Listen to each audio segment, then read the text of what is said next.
ये India post की एक ट्वीट है 18 अगस्त की। साफ तौर से कह रहे हैं कि 30% प्लस 18% जीएसटी पर आपको 250 मिलीलीटर की गंगा जल की बोतल मिलेगी। जिस दिन हमारे अध्यक्ष ने ये मामला उठाया और भाजपा के लोगों ने बिना पलक झपकाए आदतन झूठ बोला, उस दिन का इंडिया पोस्ट का ये पे ऑर्डर है। उस पर साफ तौर से अंकित है 30 रुपए की बोतल और 18% जीएसटी। ये इंडिया पोस्ट की वेबसाइट पर ऑर्डर करते वक्त हमने स्क्रीनशॉट लिया। तो जब कांग्रेस ने यह मुद्दा मुस्तैदी से उठाया, हमारे अध्यक्ष ने उठाया, हम सब लोगों ने उठाया,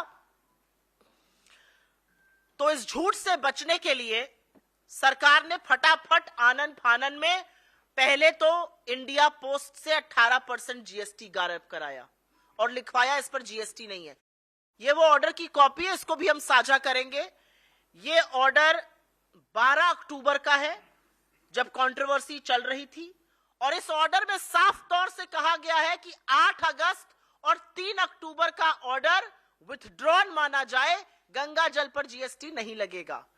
इसका मतलब पहले गंगा जल पर जीएसटी लगने की जिस ऑर्डर की हम बात कर रहे हैं वो निकल चुका था।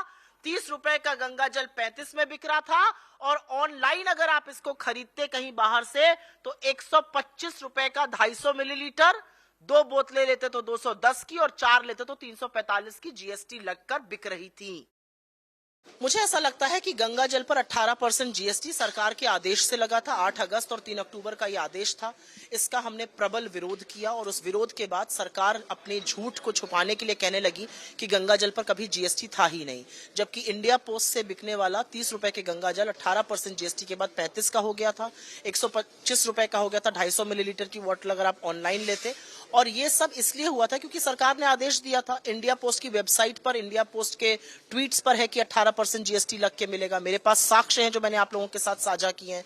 उस झूठ को छुपाने के लिए सरकार ने 18% टैक्स चुपचाप से हटाया और कहा कि ये पूजा सामग्री में आता है, इस पर कभी टैक्स ही नहीं था। लेकिन सीबीआईसी की वेबसाइट पर जो पूजा सामग्री की लिस्ट है 10 चीजों की, जिसमें रुद्राक्ष है, मौली है, यज्ञोपवीत है, चंदन है, ये सब चीजें जो है, इस पर तो कहीं पर भी गंगा जल का नाम नहीं है। तो मुझे ऐसा लगता है कि गंगा मां के नाम पर ठगने वाले अपने आप को धर्म का स्वयंभू ठेकेदार कहते हैं, लेकिन वो सबसे ज्यादा ठगते श्रद्धालुओं को ही हैं। हमारी कोशिश के कारण आज उनको गंगा जल से जीएसटी हटाना पड़ा।